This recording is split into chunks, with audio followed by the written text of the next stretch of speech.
we render to God. Now, next song is On Zion's Glorious Summit. To On Zion. Yan.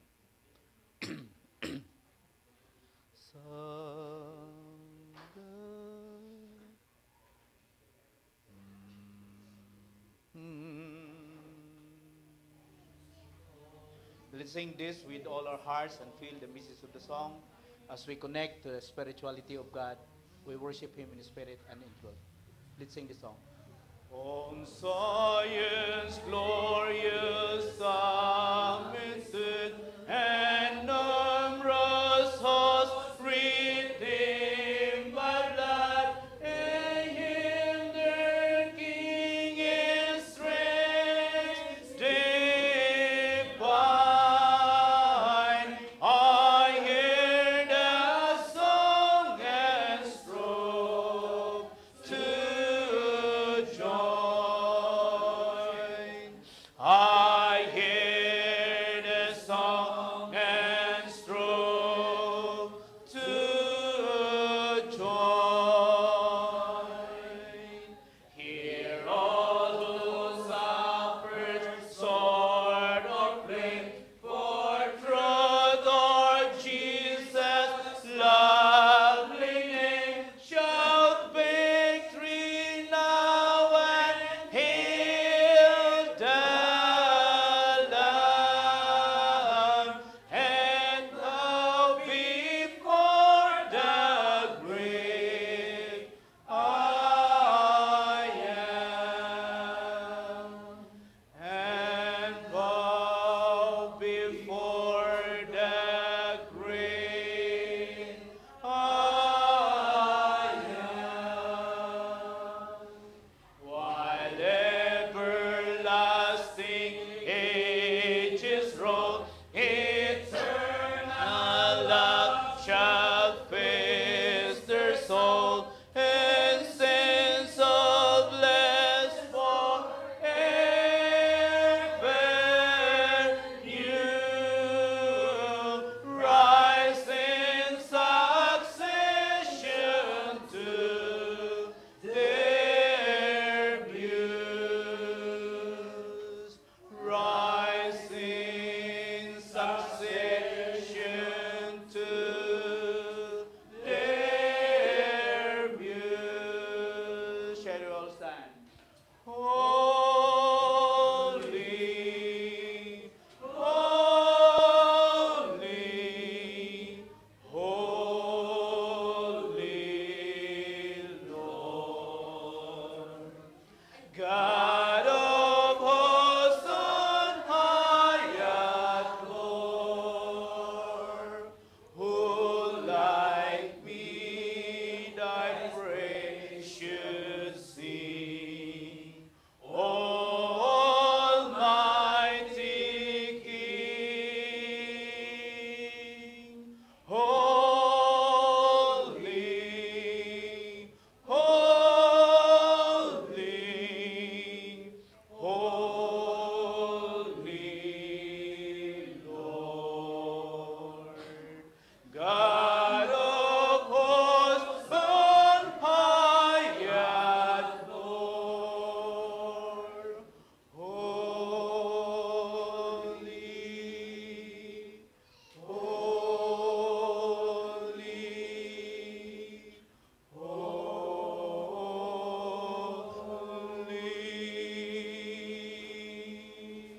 Dear God and most holy Father in heaven, with the highest glory, O Father, we come before you, humbling our hearts together as we offer our body, O Father, to you as a living sacrifice. May this offering, O Father, be acceptable to you as you sanctify us by the blood of Jesus, so that we can call you Abba, Father.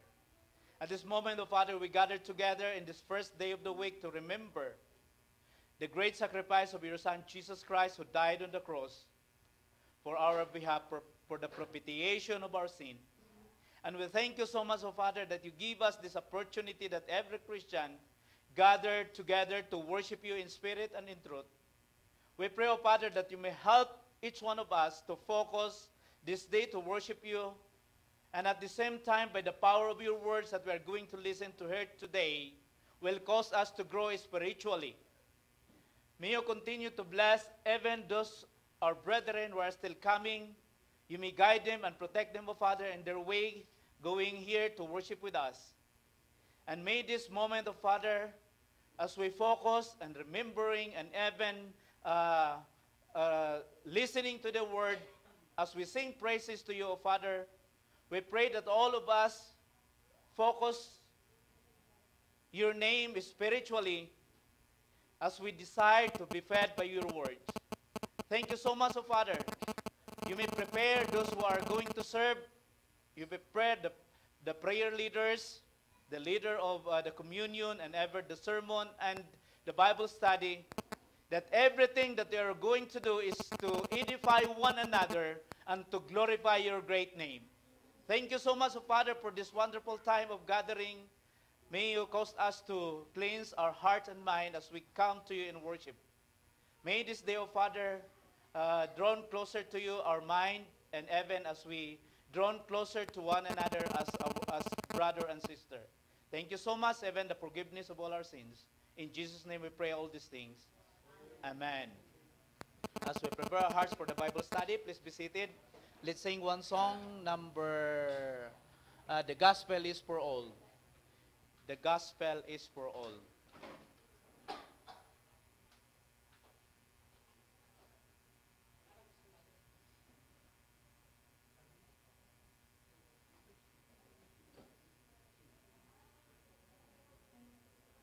Isa ata.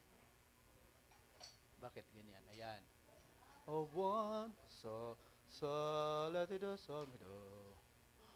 Oh, one the Lord has made a rest, the one has come the fall. Where sin has gone must go with grace, the gospel is for all.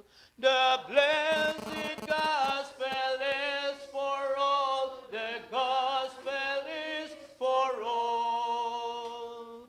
Where sin has gone must go with grace, the gospel is for all.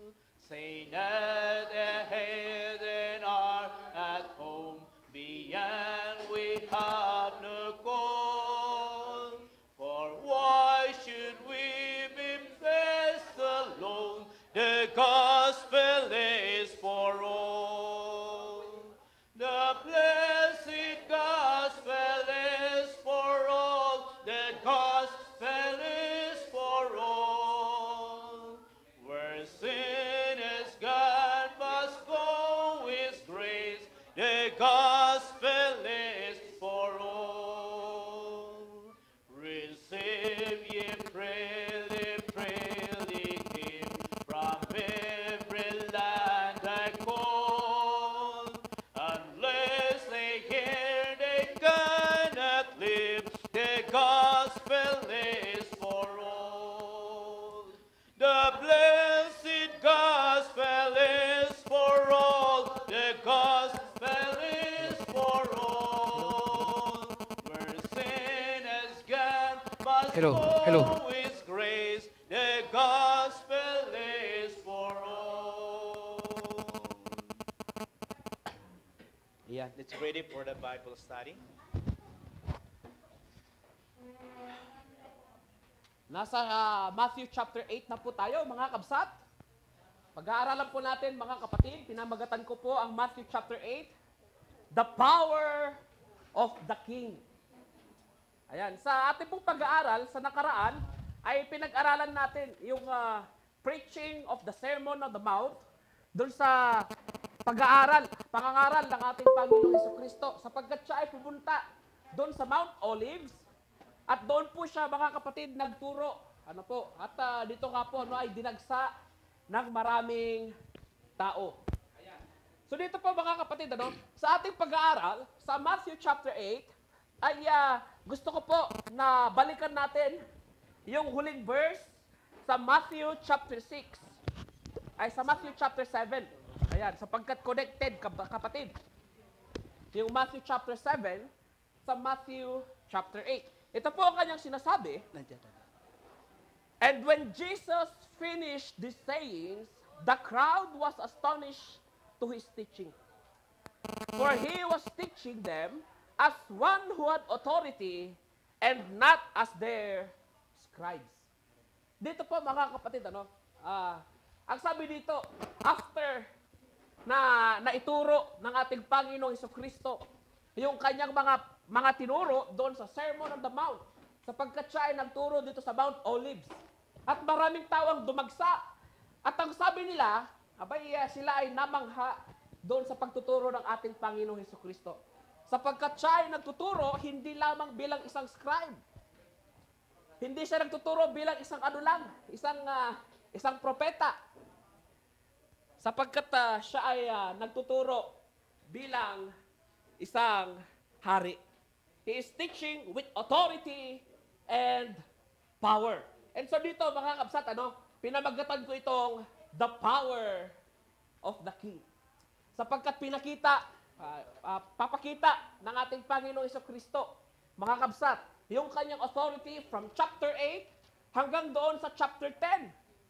So from chapter 5 hanggang sa chapter 7, ayun niya yung Sermon on the Mount. The preaching of the King. From chapter 8 hanggang doon sa chapter 10, it is the power of the King. Sapagkat hindi lang siya nagturo. Kung hindi, siya rin ay, ang ginawa niya? Siya pa ay ipinakita niya yung kanyang kapangyarihan bilang hari. Next. Dito po makita natin, mga kabsat, let us define what is power. Sa ibang version, yung nakasulat is authority. Ang ating Panginoong Hesukristo ay meron pala siyang authority. Dito po sa Baguio, sino pang authority natin? Si Dumogan, si Mayor. And so dito, mga kabsat, we can see na siya ay merong mataas na katungkulan, siya ay hari, the King of Kings, and so therefore, meron siyang authority. Meron siyang kapangyarihan. Meron siyang authority. Let us define what is authority. Ano po ba ang ibig sabihin ng authority? Ito po yung biblical meaning ng authority sa Matthew chapter 8 verse 9. Next. Ang sabi niya dito, basahin natin.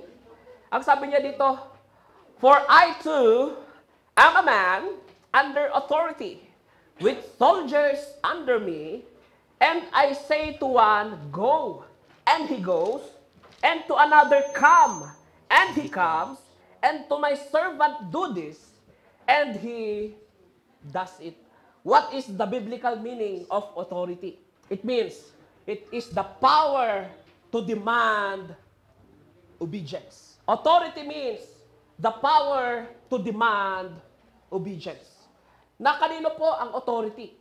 Ang sabi po ng ating Panginoong Hesukristo sa Matthew chapter 28 verse 18, ang sabi niya sa lahat ng authority sa langit man o dito sa lupa ay ibinigay sa ating Panginoong Hesukristo. And so therefore, mga kabsat, ang masusunod ay ang ating Panginoong Hesukristo. Hindi kami ang masusunod. Hindi ako ang authority. Ang authority natin, ang ating Panginoong Hesukristo. It is the biblical meaning, mga kabsat, the power to demand obedience. Dito po mga kabsat, sa Matthew chapter 8, pinapakita sa atin, mga kapatid, yung authority ng ating Panginoong Hesukristo. Bakit siya naging karapat-dapat na maging hari?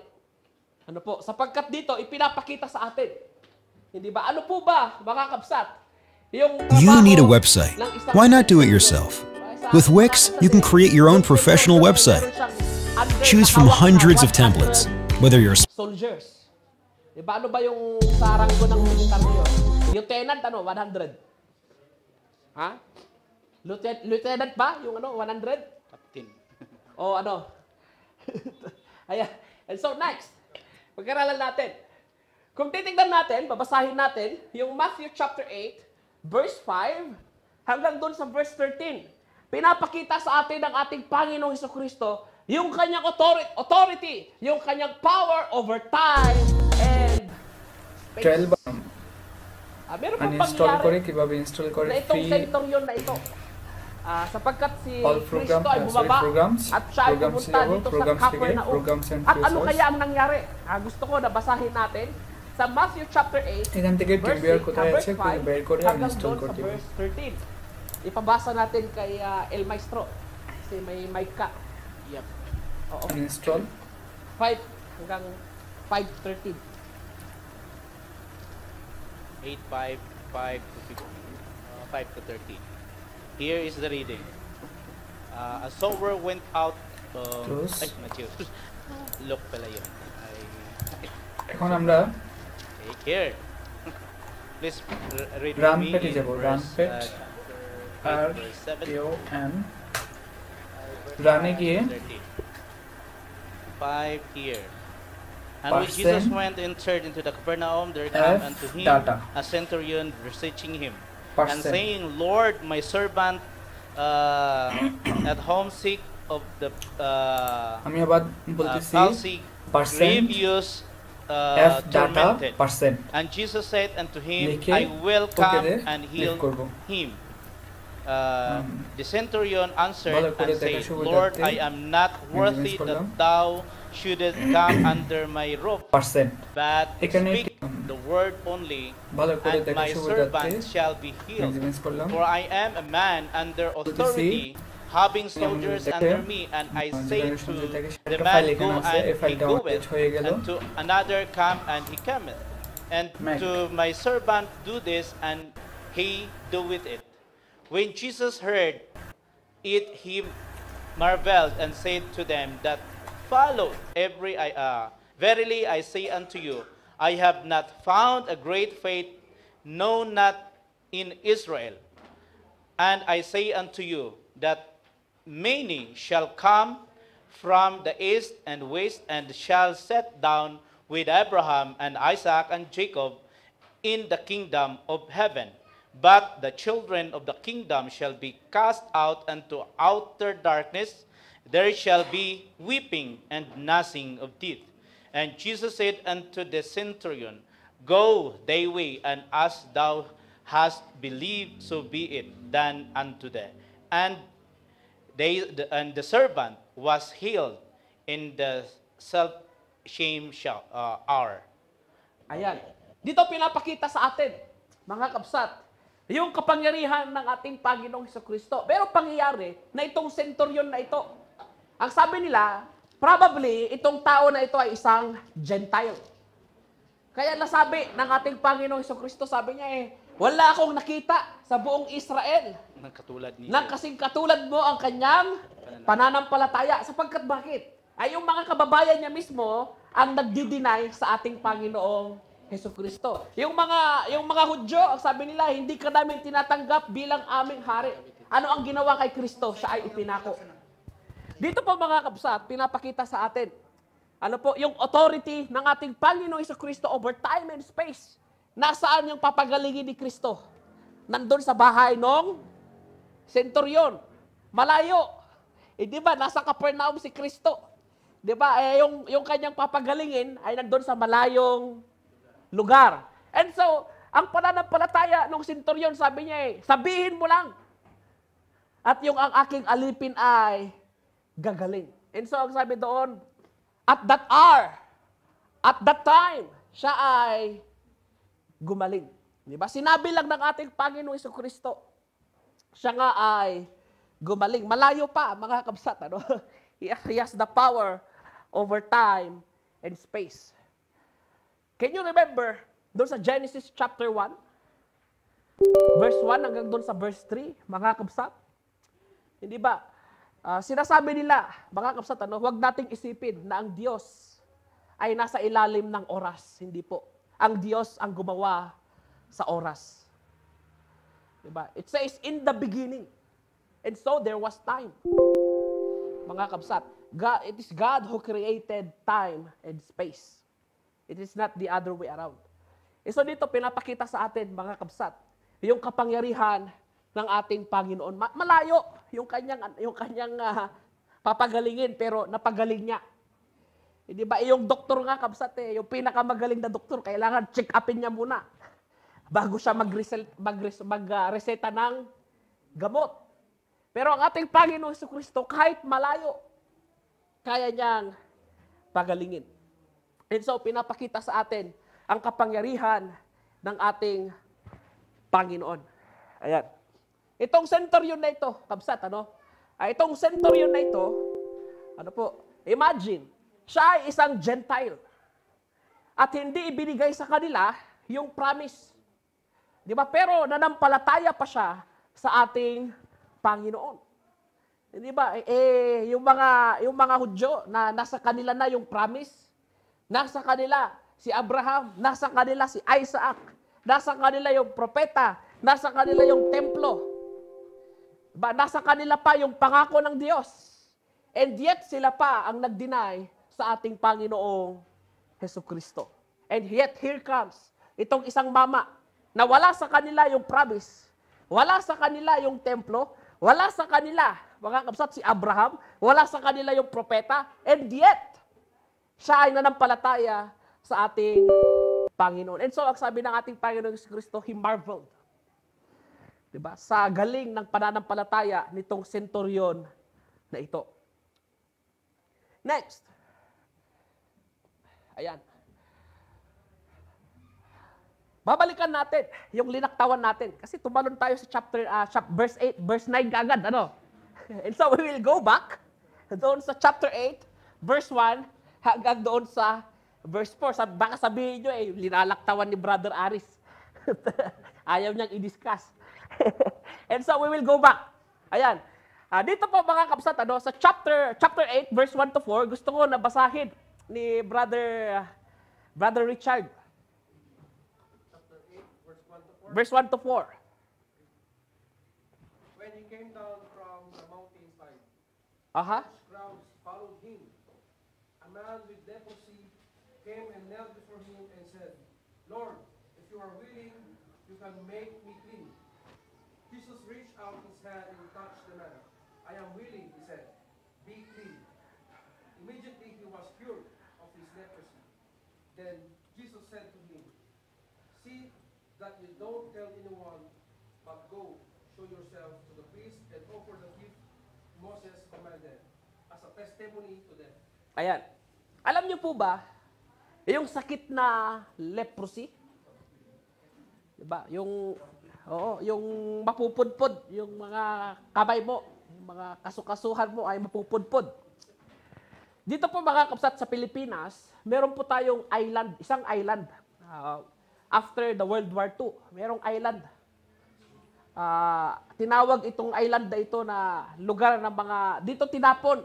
Diba? Nung araw may mga tao na nagkasakit ng leprosy. At yung ginawa ng government, sapagkat takot nga ang tao sa leprosy, yung ginawa nila, lahat ng tao na may sakit na leprosy ay itinapon doon sa island na yan. Sa Palawan yun, di ba? Oo. Doon itinapon lahat yung mga tao na may sakit na leprosy.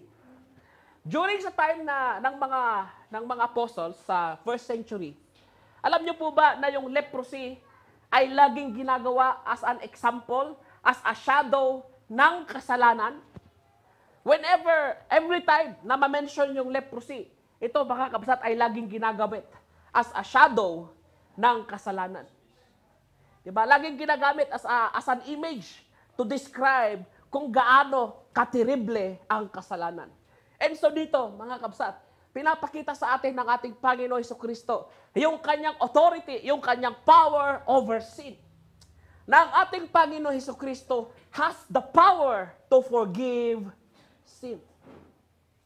Dito nga po, mga kabsat, sa time ng mga apostles, yung tao, even in the Old Testament, yung tao, pag ikaw ay merong leprosy, yung tao ay diring-diri sa'yo.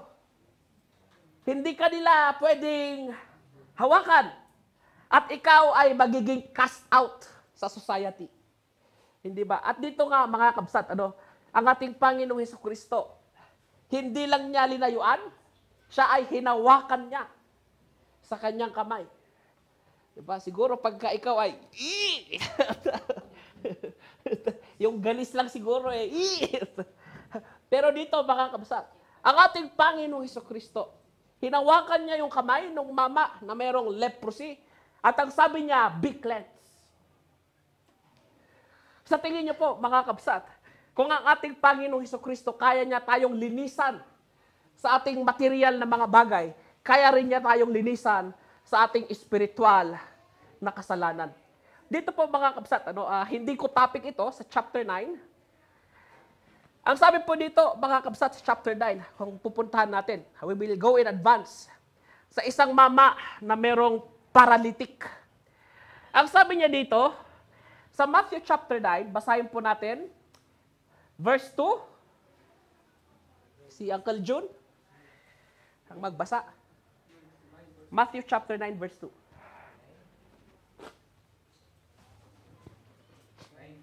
Oho.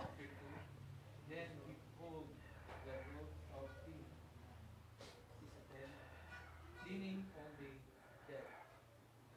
When Jesus saw the truth faith, he said to the prophet, Son, deal the good me, and sin are forgiven. Ano pong sabi ng ating Panginoong Hesukristo? Son, your sins are forgiven. And so pinapakita sa atin ang ating Panginoong Hesukristo not only has the power to cleanse leprosy, He also has the power to cleanse us from our sin. Hindi ba yung dugo ng ating Panginoong Hesukristo, yun ang ginamit para tayo ay hugasan ang ating mga kasalanan. Dito pinapakita sa atin the power of our Lord Jesus Christ over sin. Yung isa sa pinakamalaking problema ng tao, ang kasalanan. Yung leprosy po, mga kapsat, nung araw, bago ka makisalamuha, even though you are, ang tawag dito, kahit na ikaw ay magaling na, ano po kinakailangan, ikaw ay pupunta doon sa high priest, and the high priest will make anong tawag doon, isang papel, certificate na nagsasabi na ikaw ay malinis na. Ano po, dito po mga kapsat, sinabi ng ating Panginoong Kristo, ikaw na, punta ka na doon sa high priest at ipakita mo yung sarili mo na ikaw ay magaling na. Para nang sa ganun siya ay makisalamuha ulit sa society. Para ipakita ng ating Panginoong Hesukristo ay merong kapangyarihan over sin. Kaya lang, merong kondisyon. Anong sabi ni Kristo? Huwag mong sabihin na ako ang nagpagaling sa'yo. Sikreto. Hindi pa oras. Hindi pa oras. Sapagkat ipapako ka agad si Kristo, kabsat. Pagka nalaman. And so, hindi pa oras. Hindi pa oras na siya ay ipako sa kanyang sa krus para sa ating mga kasalanan. Hindi pa oras. Kaya nga, remember, yung unang miracles na ginawa ni Kristo doon sa Cana. Remember yung yung kasalan na siya ay nag-perform ng isang miracle turning water into wine? Anong sabi ni Kristo kay Mary? It is not yet time. Hindi pa oras. Ipapako kasi siya kaagad nang wala sa oras. Hindi niya matuturuan yung mga apostles kung ipapako siya kaagad. Ayan. Yun po yung dahilan. Next, pakita natin yung isa pa na authority ng ating Panginoong Hesukristo. Ang sabi dito, sa Matthew chapter 8, verse 14, hanggang doon sa verse 17. Ano po, na kung saan, ang ating Panginoong Hesukristo, maraming tao ang kanyang ginamot sa kanilang mga sakit.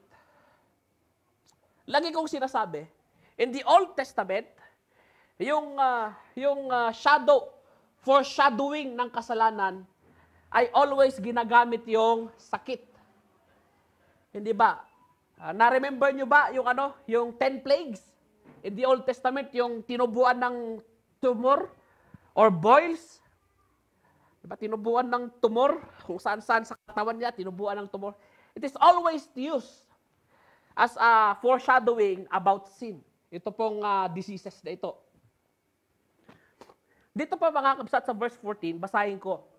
And when Jesus entered Peter's house, he saw his mother-in-law laying in sick with fever. Ito pong Matthew chapter 8 verse 14, ito po yung ginagamit ng mga churches of Christ to defend our faith doon against sa Catholicism. Sapagkat sinasabi nila na yung pinakaunang pope ay si Peter. At yung buto ni Peter ay nandoon sa St. Peter's Basilica, nandoon sa pinakailalim, doon daw nakalubing yung kanyang mga buto. At sinasabi nila na si Peter yung pinakaunang pope sapagkat sa kanya daw binigay yung susi. Dito po mga kabsat, we refute na si Peter ay pope sapagkat bakit? Siya ay merong asawa. Merong biyanan eh. He is married, ibig sabihin. Yung mga pope kabsat, bawal sa kanila ang mag-asawa. At wala tayong record in history, even the antiquities, wala tayong record na si Peter ay pumunta sa Rome. Ano po? Wala tayong record na si Peter ay pumunta sa Rome. Ang apostle lang na pumunta sa Rome ay si Apostle Paul. Siya lang yung apostle na pumunta sa Rome. Wala na. Kinulong pa at siya pa ay, sabi nila ay binalatan ng buhay. Yan, horrible death. Ayan. And so, ito po yung ginagamit to defend na sabihin natin, ay hindi si Peter ang unang pope, kung hindi si Boniface. Diba? Yun yung pinakauna talaga. Verse 15. He touched her hand, and the fever left her, and she rose and began to serve him. That evening, they brought to him many who were oppressed by demons, and he cast out the spirits with the word, and he healed all who were sick. And this was fulfilled that was spoken by the prophet Isaiah. He took our illness and bore our diseases. Ito po mga kabsat ay nakasulat sa Isaiah chapter 53 verse 4. Yung prophecy na ito. Na yung sign of the Messiah. Yung isang palatandaan para makilala mo na si Kristo nga ang tunay na hari. Ano yung palatandaan? He will heal the sick. Di ba? Yung mga lame ay makakalakad ulit. Yung mga pilay ay lalakad ulit. Diba? Parang si Kapitan. Lalakad ulit. Hindi ba? Yung mga bedridden ay makakatayo. Hindi ba? Yun ang prophecy about sa ating Panginoong Hesukristo na nagpapatunay na siya na nga ang hinihintay nila na tunay na hari. Kaya lang, ironically, kahit na na-fulfill lahat ng prophecy about sa ating Panginoong Hesukristo, the Jews rejected Christ as their king. Hindi ba? Doon sa kanyang trials, ang sabi ng mga Hudyo, hindi ka namin hari. Ang hari namin ay sino? Si Caesar ang hari namin, hindi ikaw. Diba? And so, they rejected our Lord Jesus Christ as their king. Tatalon ulit tayo, kabsat. Ayan, next. Tatalon ulit tayo sa Matthew chapter 8, verse 28 hanggang doon sa verse 34. Ang sabi dito, verse 28 hanggang sa 34, and when he came to the other side of the country of Gadarenes, 2 demon-possessed met him, coming out of the tombs, so fierce that no one could pass that way. And behold, they cried out, "What have you to do with us, O Son of God? Have you come here to torment us before the time?" Now a herd of many pigs were feeding at some distance from them. And the demons begged him, saying, If you cast us out, send us away into the herd of the pigs. And he said to them, Go.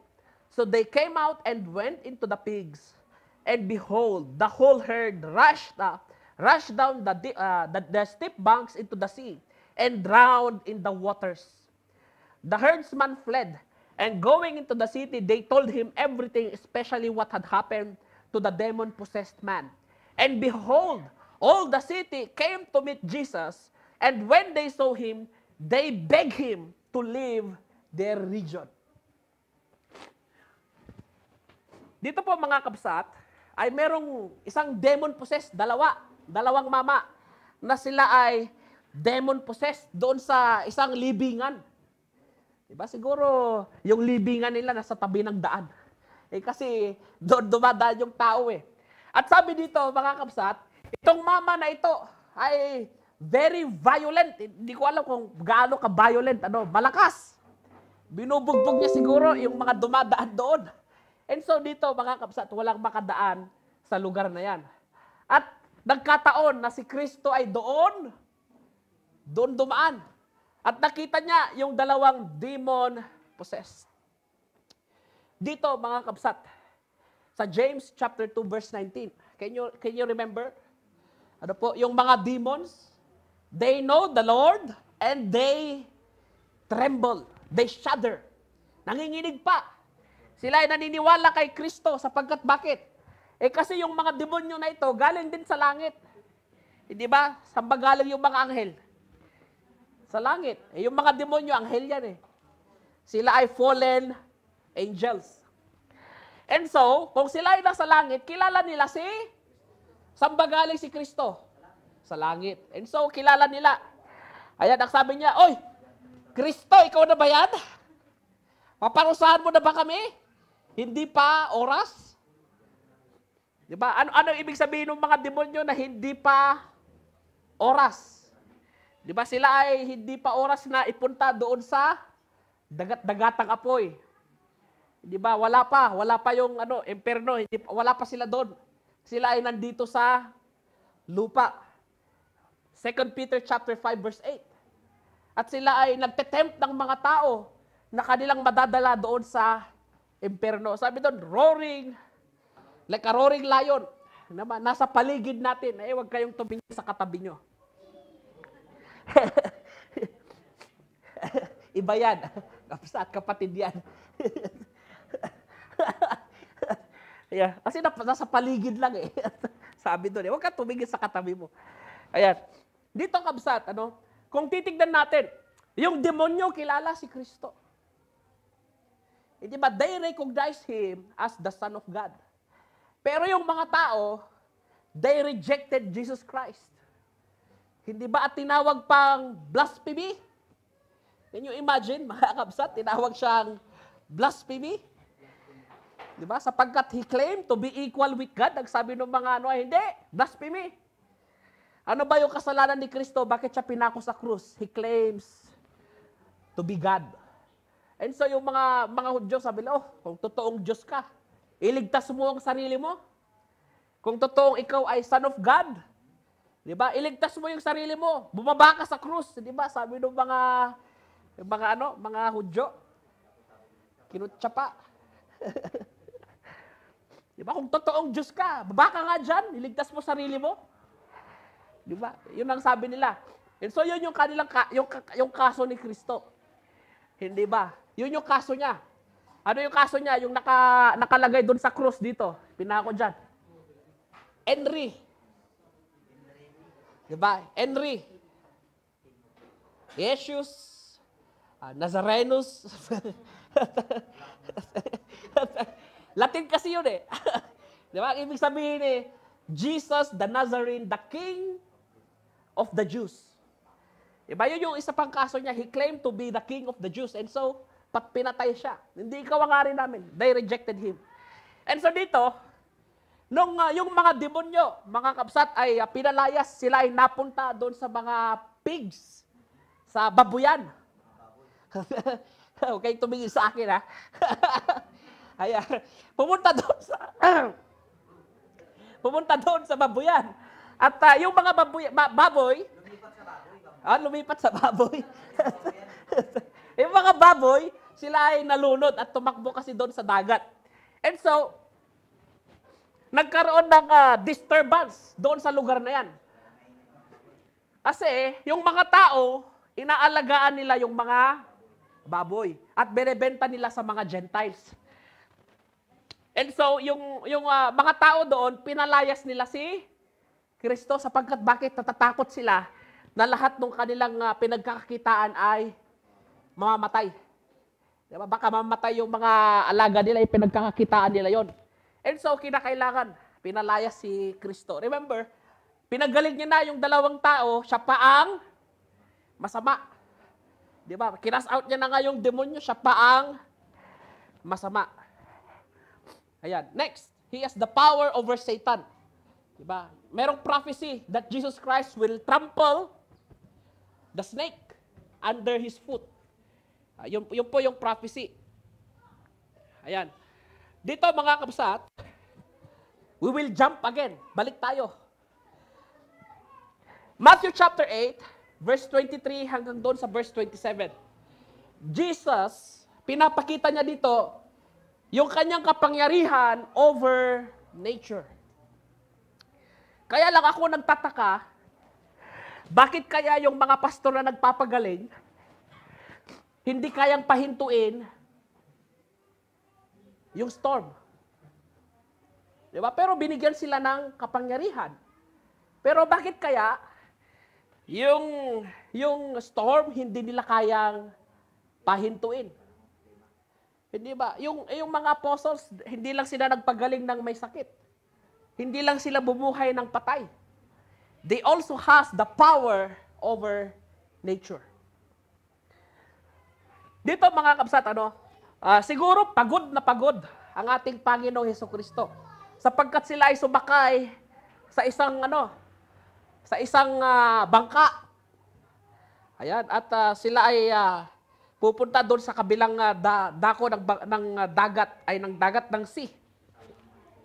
At doon sa kanilang biyahe, ang ating Panginoong Hesukristo ay nakatulog. Pagod siguro, pagod. Ayan, pinapakita sa atin yung kanyang humanity. Sapagkat bakit? Nagkatawang tao siya. If you read in the book of Matthew, na si Kristo ay kumakain, natutulog, at siya ay umiiyak, it shows yung kanyang side na pagiging tao. Pag nakita mo naman siya nagpapagaling, pinapakita yung kanyang deity. Ayan. And so dito, yung mga disciple ni Kristo, sabi niya ginising siya Lord, save us! Verse 25. Iligtas mo kami. Malulunod na tayo. Nakatulog ka pa. Parang gano'n yung tono no? Ay, sabi niya, Lord, malulunod na tayo. Di ba? Tulog ka pa. Di ba?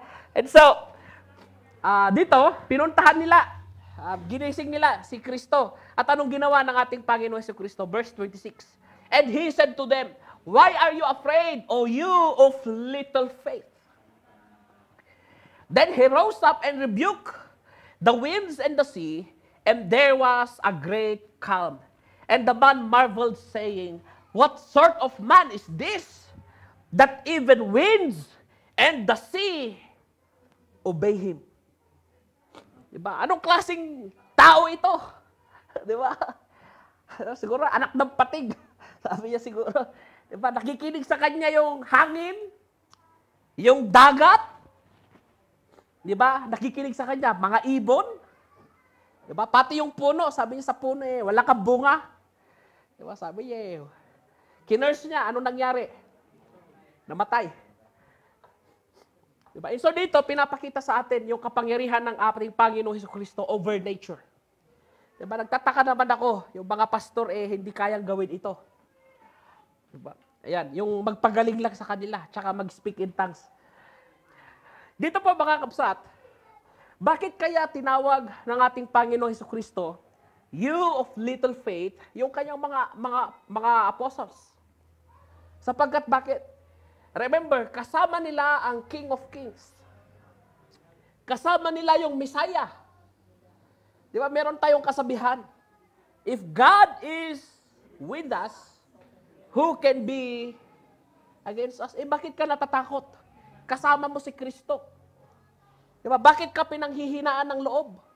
Kasama mo naman si Kristo. Ang sabi niya, Matthew chapter 28, verse 20, I will be with you till the end of the age. Eh, so, bakit ka matatakot? Diba? Bakit ka panghihinaan ng loob? Kasama mo naman ang ating Panginoong Jesucristo. Hindi ka niya pababayaan. We should go back doon sa Matthew chapter 8, verse 14 hanggang doon sa verse 22. Kung yung tao, kung ang ating Panginoong Jesucristo, kung yung dagat, kung yung hangin, kung yung si Satanas, they cannot disobey our Lord Jesus Christ, bakit kaya yung mga tao disobedient? Eh, di ba? Mabuti pa yung hangin, sumusunod kay Kristo. Mabuti pa yung dagat, sumusunod sa Kanya. Merong isang pangyayari sa Matthew chapter 8, verse 14 hanggang doon sa verse 22. Ang sabi nung isang Pharisee, sabi niya, Lord, susunod ako sa iyo. Anong sabi ng ating Panginoon Jesucristo? Ang sabi niya, verse 20, foxes have holes. Birds have their nest. Birds of the air have their nest, but the Son of Man has nowhere to lay his head. Bakit kaya ganon ang sagot ng ating Panginoong Jesucristo? Because Jesus Christ knows kung bakit yung mama na ito ay sumusunod sa Kanya. We discussed John chapter 4 before. Yung tatlong klase ng tagasunod ni Kristo. Ano yung una? Sumusunod dahil sa pagkain. Hindi ba? Kasi merong pagkain kaya nandito. May kikikain. Maraming Mickey. Diba? May kikain. Kaya nga pagka merong kasalan during nung kasal, kabsat, kunti lang yung tao Pero alas 12, kabsat, ay nako, haba ng pila. Haba ng pila, grabe. Oh, may dala pa silipin. May take out pa. Kumain na nga, may take out pa, Diba? Sa amin ganun diba? Yung mga doon sa kabilang bundok, ay nako, darating yan. Pagka narinig nila yung may tapos may usok na tumataas, ay nako. Pati yung nandun sa kabilang baryo, kabsat, hindi mo kilala. Hindi mo kakilala dyan, bro, nakapila. Sumusunod dahil sa pagkain. Because they have something to gain. Ano yung pangalawa? Sumusunod dahil napagaling, may milagro. Siguro siya ay may sakit. Di ba? Dahil siya ay merong kailangan. Di ba? Kailangan niya ang Diyos kaya siya ay lumalapit. Di ba? Siguro kailangan niya ng kotse, bro. Di ba? No, siguro magpipray siya kasi gusto niya magkaroon ng kotse lang. Di ba? Mananalangin lang pag merong kailangan, di ba? Parang bombero, tawagin mo lang ang merong sunog. Dito, mga kapsat, kaya sinabi ng ating Panginoon Jesucristo, foxes have holes. Sapagkat alam niya yung dahilan kung bakit yung mga tao na ito ay sumusunod sa Kanya. Bakit kaya kung saan mapunta si Kristo, merong sumusunod na mga scribe, may sumusunod na mga Pharisee, may sumusunod na mga Sadducees. Inaabangan nila yung sasabihin ni Kristo, di ba, kung siya ay magkamali, tinetest nila para siya ay kanilang maipako sa krus. Inaabangan nila, magkamali ka. May sabihin ka lang na wala sa Bible. We will charge you with blasphemy at stone to death ka. Diba? Kasi yun yung yung kaso mo pagka ikaw ay nakasuhan ng blasphemy, ano gagawin sa'yo? Stone to death. Ayan. Dito, meron pang isang mama, ang sabi niya Lord, sabi niya, another man came. Sabi niya kay Jesus Christ, susunod ako sa'yo, Lord. Kaya lang, bago ako sumunod, diba, punta muna ako doon sa bahay, uwi muna ako. Diba, ilibing ko yung patay namin. Diba, ilibing ko yung patay namin. Hindi ba sometimes, ganyan tayo? Sabi natin, Lord, bigyan mo ako ng kotse, Lord. Kung binigay mo to sa akin, Lord, 100%. Hindi na ako mag-absent every Sunday, Lord. May kondisyon. Di ba? Susunod ka na rin lang, may kondisyon pa. Sometimes we do that. Sabihin natin, Lord, di ba? Patamahin mo ako sa loto, Lord. Di ba? Bibili ako ng loto, Lord. Patamahin mo ako at kung ako ay tumama at manalo sa loto, Lord, every Sunday, dyan ako, Lord. Di ba? Yung 50% to na napanalunan ko, Lord, bibigay ko sa church. Sometimes, we are like that. Di ba? Susunod na rin lang tayo, meron pang kondisyon. Di ba? Anong sabi ng ating Panginoon Jesucristo? Balikan natin yung Matthew chapter 6, verse 33. Seek first the kingdom of heaven, and all these things shall be added unto you. Sometimes, hindi natin alam yung ating mga priority. Ang gusto ng Diyos, mga kabsat, the first and the greatest commandment, love the Lord your God with all your heart, with all your soul, with all your mind, and with all your strength. Kaya lang, rini-reserve pa natin, Lord, teka lang. May rini-reserve pa tayo. Hindi ba? Ang sabi niya, verse 22, and Jesus said to him, follow me and live. Let the dead bury their own dead. What does it mean? Paano yung patay, ilibing niya yung kanyang sarili? Ano kaya ang ibig sabihin ni Kristo? Diba? Simple lang. Matthew chapter 6, verse 33. Unahin mo muna si Kristo, and all these things shall be added into you. Let tomorrow worry about itself. Diba? Yun ang tinuturo sa atin ng ating Panginoon. Next. Kaya nga, ang sabi sa pinag-aralan natin yung hangin, sumusunod sa Kanya.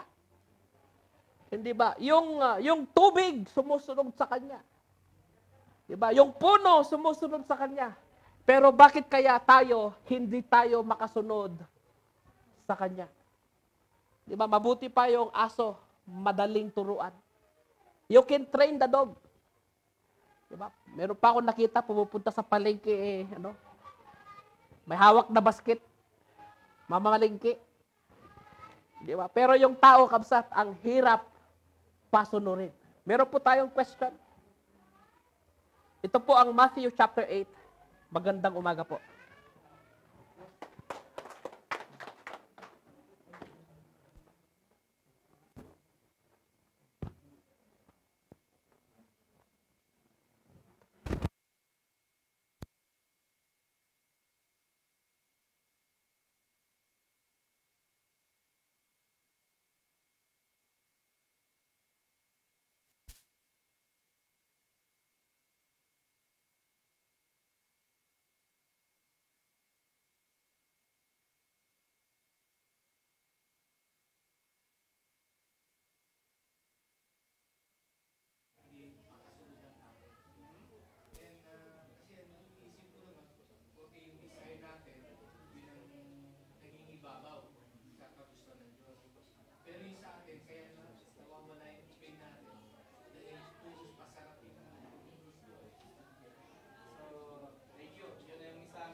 is your King, if Jesus Christ is our King, let us...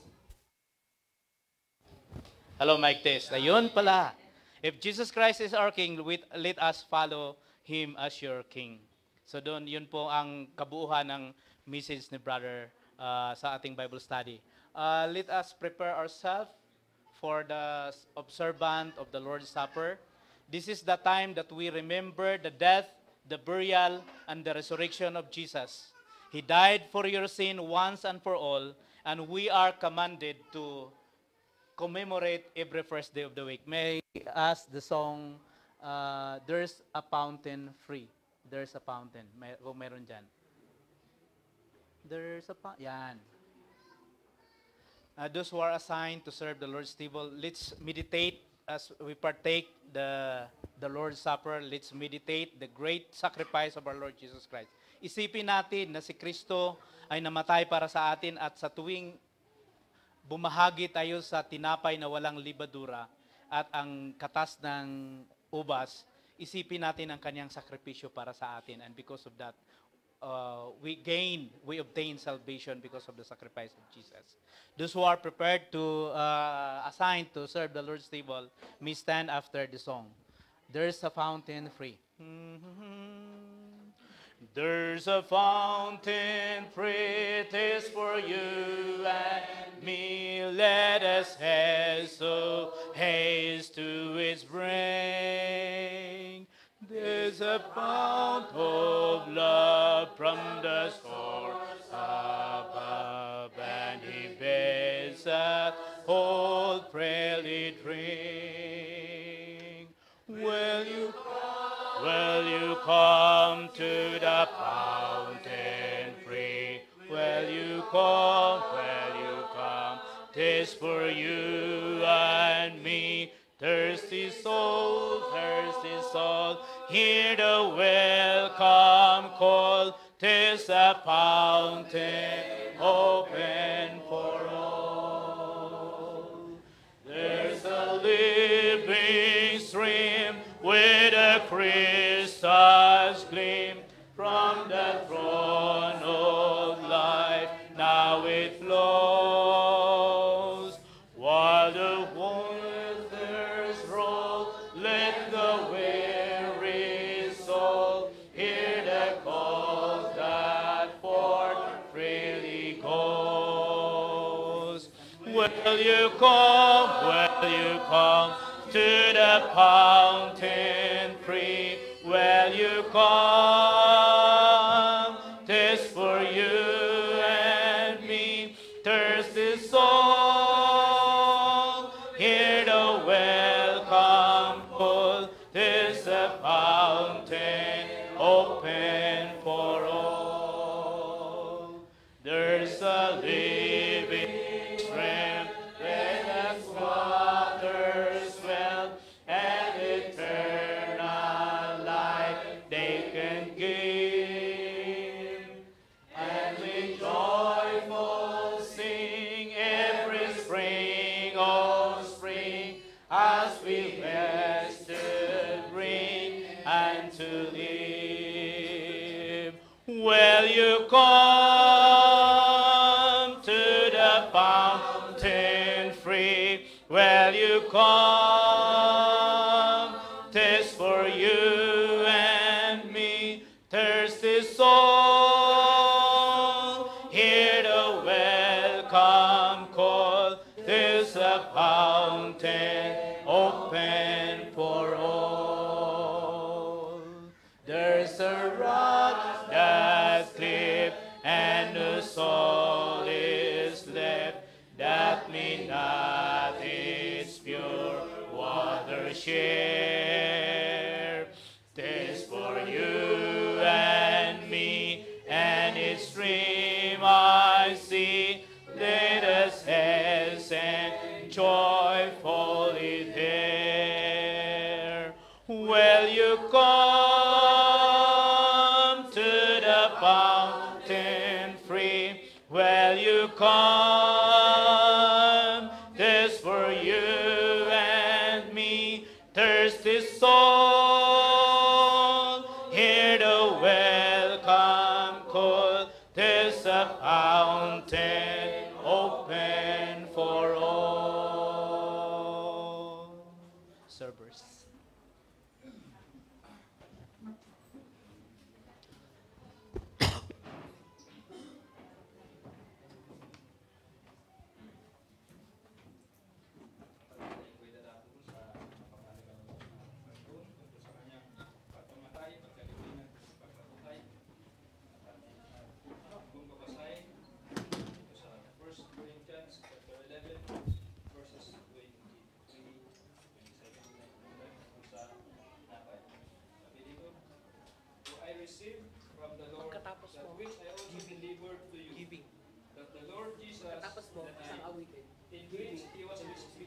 Ay, huli yung giving karon.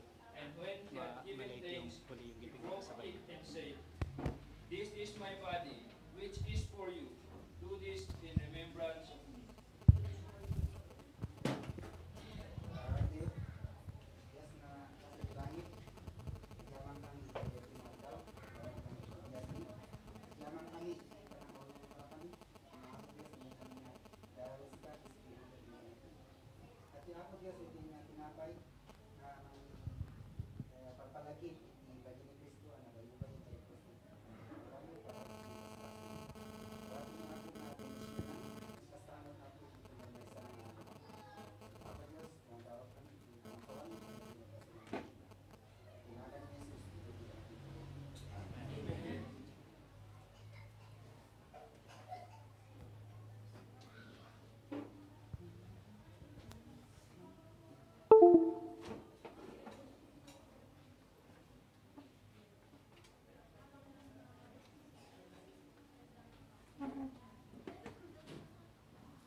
In the same way, he took the cup also after supper, saying, "This cup is the new covenant in my blood. Do this as often as you drink it in remembrance of me."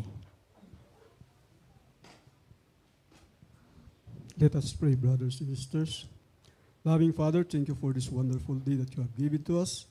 Father, this is the fruit of the vine that represents the blood of Jesus. This is the one who partook it, Lord. And thank you for that assurance of salvation, for the shedding of the blood in the mount, in the Calvary, Father. And thank you for this day, O God. We remember your death, burial, and resurrection, Father. Father, we ask you, Lord, to forgive our sins, iniquities, Lord, so that we can partake this fruit of the vine, as represent your blood. So thank you for this wonderful, wonderful morning, Father. We ask you, Lord, this, in Jesus' name we pray. Amen.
pangaling talata.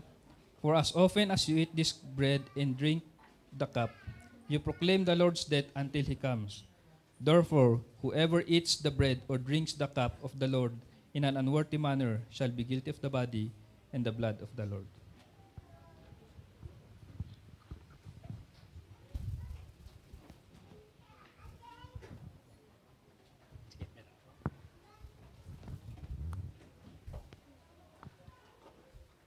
Good morning. Without much ado, I am tasked to deliver a sermon or a message. So, hindi ko na po patagalin pa. And I hope, ako po ang naatasan, and I hope and pray that by this message, you learn something that when we go out from this hall of worship, there's something that we should think, and not only thinking, hindi lang iisipin, kundi ating isa sa buhay. Christians are challenged by this, yung tinatawag nating araw-araw na pangyayari sa mundo. We are living in this world full of trials and full of temptation. Every day we experience lots of trials and temptation and struggles in life. And all of these struggles cause us to grow if we think and tanggapin natin ito proactively. But if we accept or take trials reactively, many people are talunan or they are defeated by trials and mawawala sa kanilang pananampalataya. That's why it is very important for the body of Christ, this is the church, that we function in the body of Christ. Your function. Every system dito sa mundo, may mga sistema nga kung ang isang bagay sa isang sistema na yan ay hindi mag-function, the whole system will back down and destroy. Even the church, everyone should function as part of the body of Christ, because the church, we call it the body of Christ. We are being called by the gospel of Jesus. That's why we should function kung ano ang ating mga tinatawag nating, yung word nga, anong nakatuka sa atin, gampanan natin ito na mayroong, yung word, let all that you do be done in love. So, basahin muna natin yung Romans chapter 12, verse 3 to 8. At dito natin kukunin ang ating mga puntos upang makita natin kung ano ba ang ating dapat gampanan bilang mga bahagi ng katawan ni Kristo. In verse 3, it says here, sa aking translation, for I see through the grace that was given me to every man who is among you, not to think of himself more highly than he ought to think, but to think reasonably as God has apportioned to each person to measure of faith. In verse 4, for even as we have many members in one body, and all the members don't have the same function, so we, who are many, are one body in Christ, and individually members one of another. Having gifts differing according to the grace that was given to us, if prophecy, let us prophesy according to the proportion of our faith. Or service, let us give ourselves to service, or he who teaches to his teaching, or he who exhorts to his exhorting, he who gives, let him eat with liberty, he who rules with diligence, he who shows mercy with cheerfulness.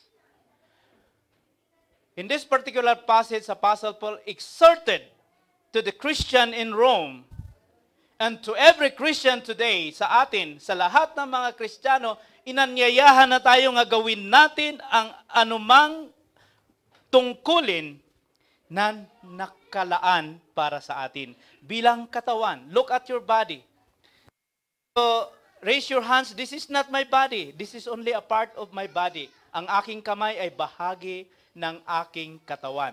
At ang aking kamay ay napakahalaga na bahagi ng aking katawan at mayroon itong tinatawag na gampanin at tungkulin na dapat niyang gawin bilang isang kamay. At hindi ang magiging ulo upang siyang magmando sa buong gawain ng katawan. So how we function in the body, every member should do their job. Like the analogy that I presented, ang bawat bahagi ng ating katawan, gampanan niya ang kanyang tungkulin para sa buong katawan. It is not for that portion. The fingers move at ito ay nagagamit hindi lamang para sa kanyang sarili, kung hindi para sa buong katawan. Move on to the next, Yan. Function with humility. Humility meaning yung mapagkumbaba. Sometimes the hand cannot say that I am the body. Nga kung wala ako, hindi magbuo ang buong katawan. That is very true. May mga taong walang kamay. Nakikita ko sa YouTube, wala siyang kamay. Pero sometimes, even without the hand. But here, we should think and serve with gratitude. What?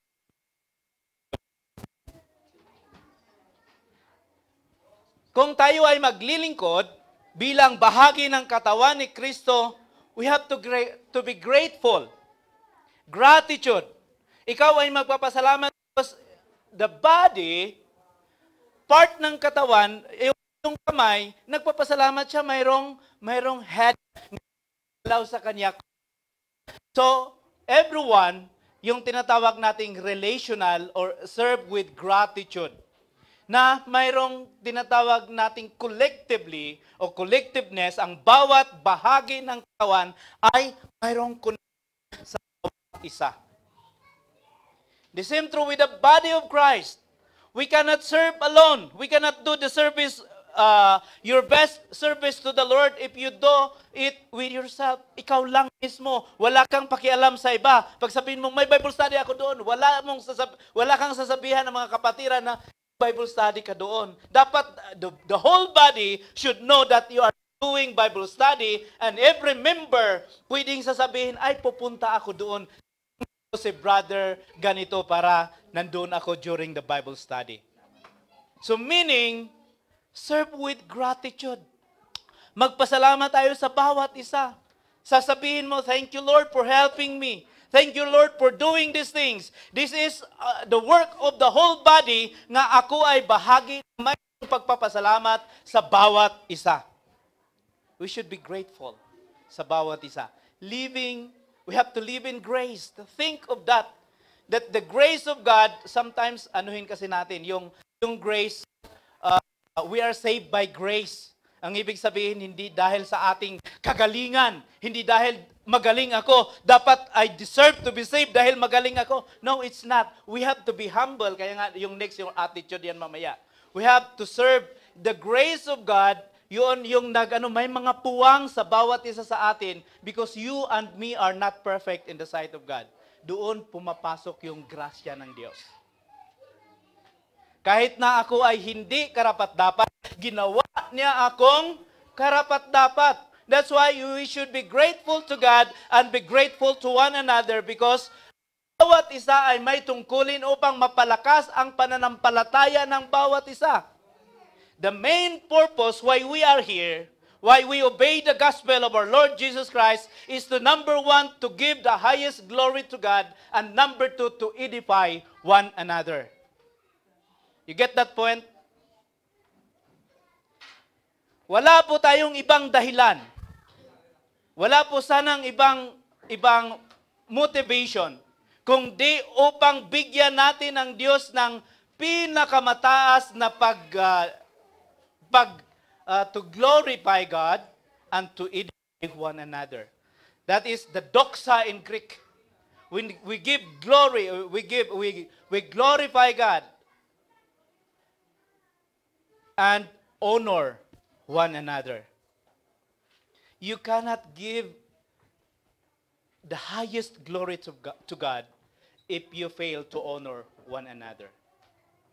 Kung ikaw ay nabigong magbigay to be grateful to one another, kahit na mamamaga or kahit na kakalyuhan pa yung tuhod mo sa kakaluhod, Lord, we praise your name, and then your relationship with fellow Christian ay hindi maganda. Noyos yung sabihin mong, praise the Lord, hallelujah. Serve with gratitude and live in grace.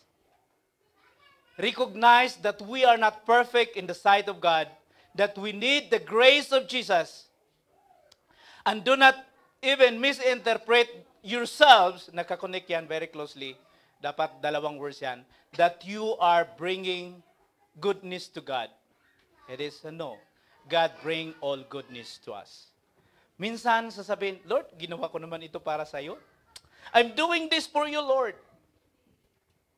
But everything that we are going to do to God, ito ay para sa ikakalago ng pananampalataya ng bawat isa. Tingnan natin ang ating katabi. Kanina si David ni Ares, huwag niyong tingnan ang inyong katabi. Ngayon ang panahon. Tingnan natin ang ating katabi. And ipapakita natin nga we are helping each other to grow spiritually. You're doing it for each other. Because God has done everything for us. Ginawa ng Diyos ang lahat para sa atin. The salvation, the sacrifice of Jesus, which is I am not worthy.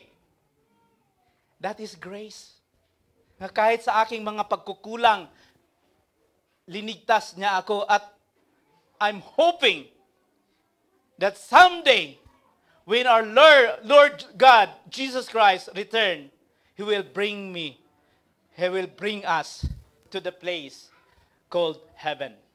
Next, continuation, please. We should act and serve with attitude. Ito, napakahalaga ito.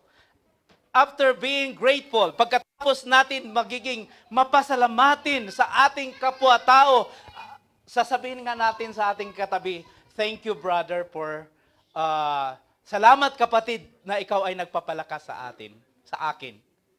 Look at your fellow believers. Siya ba'y nagpapalakas sa iyo? O siya ba'y nagpapahina sa iyo? Dapat isipin natin na it is my responsibility to make my brother stronger sa kaniyang pananampalataya. Live in sober judgment. When you serve with attitude, napakahalaga ang ating mga pag-uugali. Look at yourself. Sino na yung isang napakagaling na writer, sabi niya, what's your thought, it becomes your words. And your words, it will become your action. And your action, it will become your habit. And your habit, it will become your character. And your character, it will brings you to your destiny. Now, live in sober judgment. Huwag ka agad-agad magbitaw ng salita na nakakasira ng kapwa mananampalataya. Some people hindi tayo masyadong mag-control ng ating mga dila. Napakahirap. The book of James, the writer of the book of James, sinabi nga ang dila ay isang napakaliit na bahagi ng ating katawan. Ito'y katulad ng isang maliit na apoy, pero kaya niyang sunugin ang buong gubat. Ito ay napakaliit na rudder, pero kaya niyang paikutin yung barko. Ito ay parang isang bit ng kabayo. Maliit lang ito, pwede niyang kontrolin. So that is your tongue. If you do not know how to control and make your sober judgment, sometimes nabitawan mo ang salita, mayroon ng mga nasisira bago mo sasabihin sorry. The damage is already there. Live in sober judgment. That is, based on your attitude. We have to grow our attitude. Like the attitude of Jesus, the humility of Jesus must be found in every Christian, a believer of our Lord Jesus Christ. We have to understand what God is by what He does for us. Intindihin natin kung ano ang Diyos sa pamamagitan ng Kanyang mga nagagawa para sa atin. Tanungin natin, ano bang nagawa ng Diyos sa nakalipas na mga araw sa buhay niyo? Mayroon ba? Meron. Pero if you do not know how to count it, parang you keep on complaining, Lord, bakit sila mayaman? Ako hindi.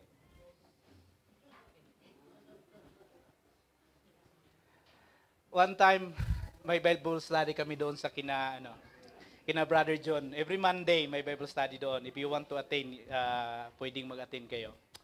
Nakaparada yung aking taxi lang naman kasi Nakaparada yung taxi lang naman kasi. Pero hindi ko yung sinasabing taxi lang naman. Taxi ko talaga yon. Biro mo, pangalan ng aking dalawang anak yon. Nakaparada doon, nakausli konti. Biglang habang nasa kami, biglang may bumusina. Napakalakas. Talagang dire-diretso pa, provoking. Takbuhan kami sa labas. Nakita ko yung galit na galit sa akin dahil bakit pinarada ko yung taxi ko doon. Ang kanyang sasakyan ay Max nga, talagang napakagandang sasakyan. Ano ba yun? D-Max. So.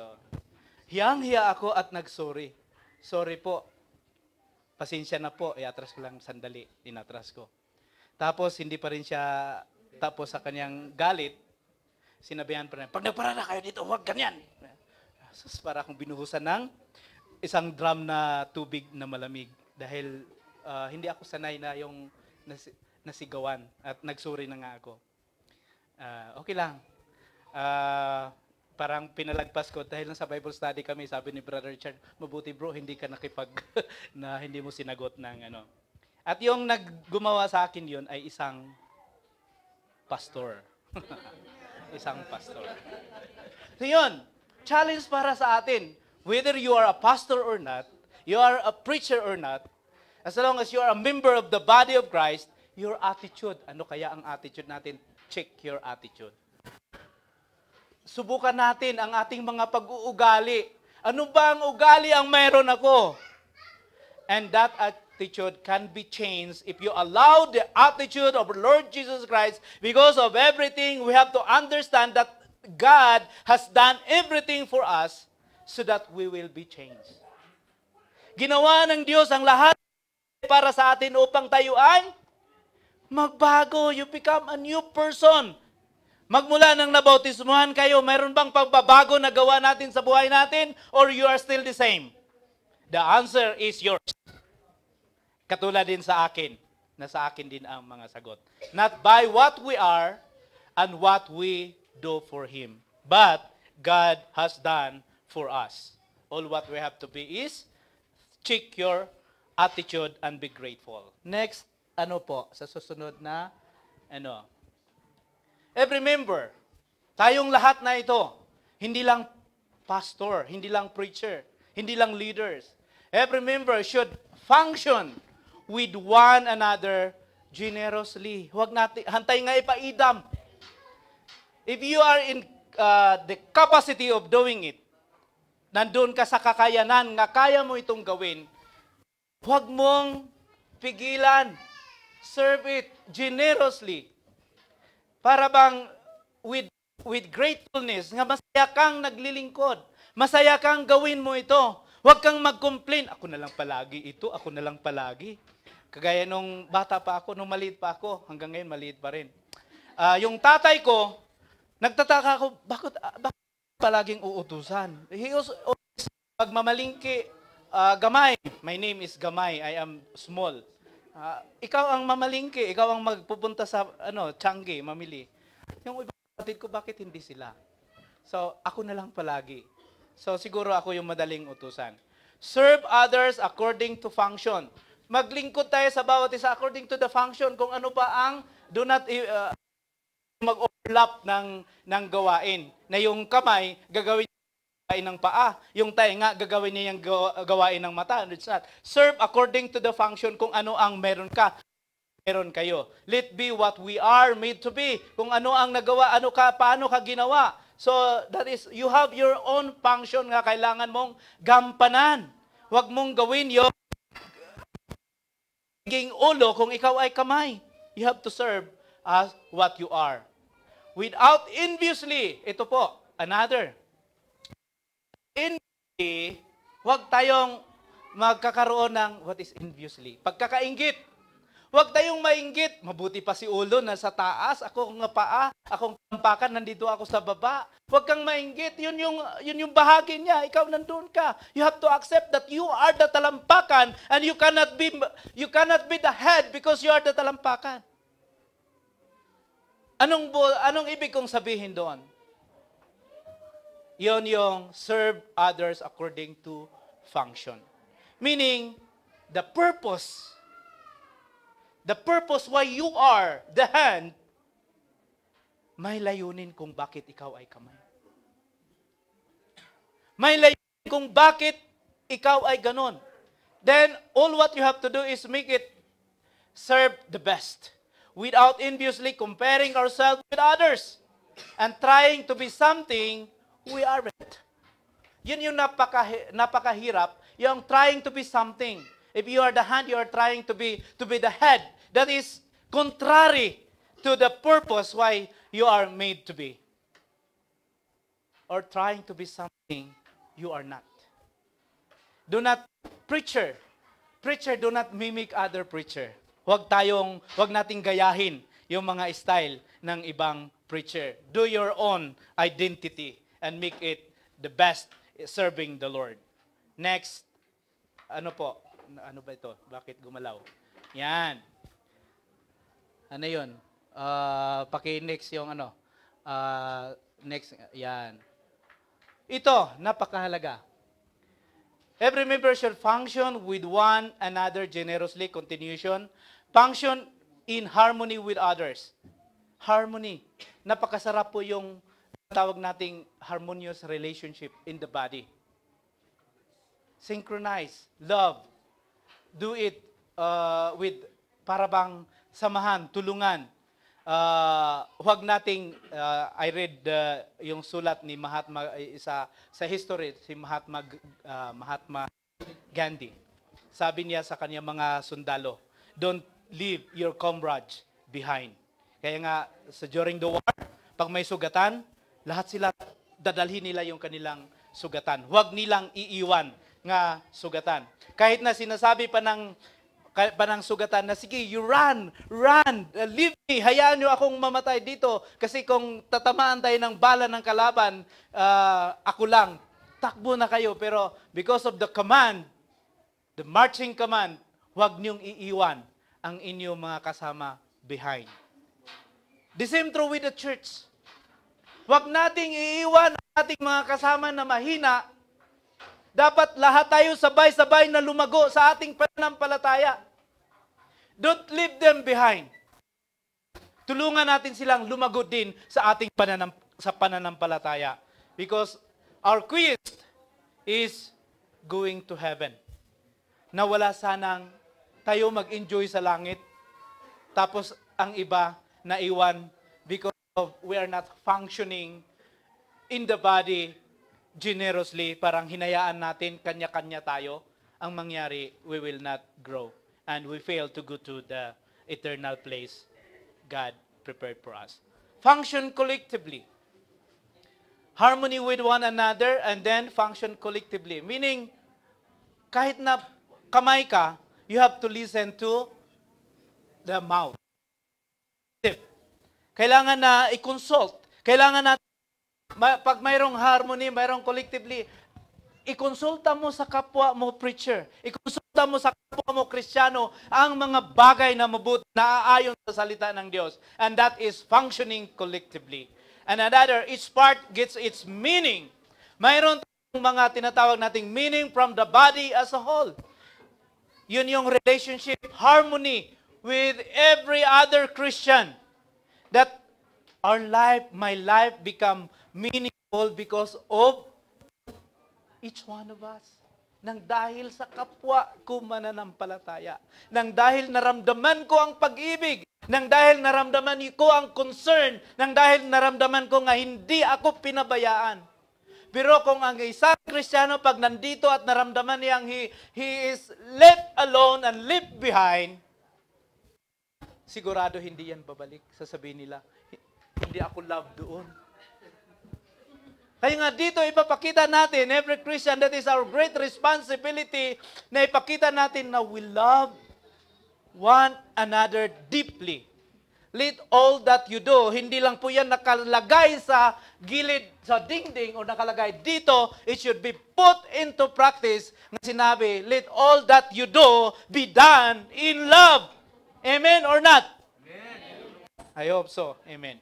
We are part, one of another, mutual dependent on one another. What does it mean to be mutual dependent? Ito po mga psychological terms ito nga mga marinig natin at mababasa natin ito sa mga tinatawag nating mga psychologists. But all the psychologists that based on the Bible, makita natin na napakaganda ang resulta. So, we are parts one of another. Believe na ikaw bahagi tayo sa isa't isa. Mutual dependent.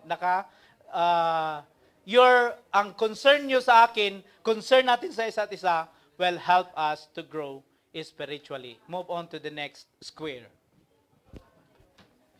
Ito, mayroon ba kayong natanggap ng mga regalo? Kailan kayo makakatanggap ng regalo? Pag may birthday? Or ano pa? Christmas, sabi niyo, ano? So, are you thinking, ano bang mas maganda? Nag-isip kayo na makatanggap kayo or kayo ang mag-isip na magbigay? Nga? Magbigay. Okay. Yung iba daw. But God has already given us yung mga gifts na natin. Hindi lang natin alam kung anong mga gifts natin na natanggap. Yeah. Recognize and use your gifts. Alam natin, discover yung mga ang ano dito sa New Testament, First Century Jesus Christ, sinabi niya itong talent ito. Talent. Or yung mga talent is a bulk of from the Greek, bulk of money. Kaya nga mayroong nakatanggap ng 3, may nakatanggap ng 5, at may nakatanggap ng, ano ba yun? 1. At yung isa, tinago niya yung nakatanggap ng 1. Samantalang yung nakatanggap ng ininvest at dumami. Dumating ang master at present nila, samantalang yung isa, tinago niya. Represented the same. Now, if we fail to recognize your gifts, ano bang mga gifts natin? Gamitin natin ito para sa pag-ibig. Meaning, that's the time that we use your talent or gifts given by God. And then, respect others' gifts and yours. Huwag kainggitan ang iba, irespeto mo yun, pati yung nasa sayo. Gamitin mo ito for glory of God. It is not for your own glorification. Meaning, gamitin natin ang mga kaloob ng Diyos sa atin para sa ikakapuri ng kanyang pangalan at para sa ikakatibay ng ating kapwa mananampalataya. Balik na naman ako doon sa puntos na yan. Then, in His grace, God has given us yung different gifts. Parang mali ata yung spelling ng yung yan. Doing certain things well. Gawin natin ang lahat ng mga pinagkaloob ng Diyos para sa atin upang magawa natin ang ating tungkuling maigi at mabuti. Excellently use your gift. Wag yung parang ano lang, di ba? Maganda pag gamitin natin ito, i-maximize natin, ano? Gamitin natin para sa hindi lang yung ang Diyos doesn't need your being mediocre, yung lukewarm or nasa gitna lang. Ang gusto niya gamitin natin ito with all your eagerness, with all your being diligent of doing it, and because this is for God's glory. That's why, another point, edify the body and even yourself using yung mga kaloob ng Diyos sa atin. Do it, gagawin natin with all generosity, with sincerity, with diligently, and with zeal, cheerfully, and with eagerness. Yun ang ating obligasyon as a member of the body of Christ. Another one. Next. Dito na tayo sa ating conclusion. That's why we have to remember. We have to put it into our mind. Ilagay natin sa ating mga puso. I-embrace natin ito at isa sa buhay natin ito nga bilang mga disciple of Christ. Sino ba ang mga disciple of Christ? Itaas ang kamay. Bakit? Kukunti lang ba ang disciple of Christ dito? Everyone. Every member of the body of Christ, we are disciple of Christ. We are a member of His body. You are the member of the church. So let us function selflessly. Huwag nating ipagdamot ang ating magagawa. And shy away from self-importance.